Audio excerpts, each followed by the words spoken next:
Well, hello there. Hello. Your name's Mittens. You still look good for 18. So, guys, we are back, and it's not the family cat that I want to show you, even though she's my best friend.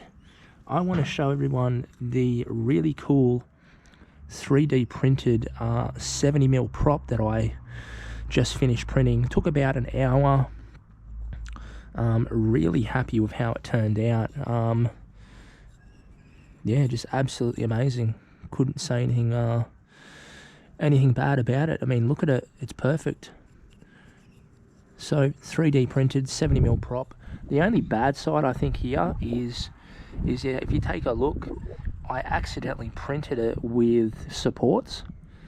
I don't really think it needed supports, but it came out okay on that side.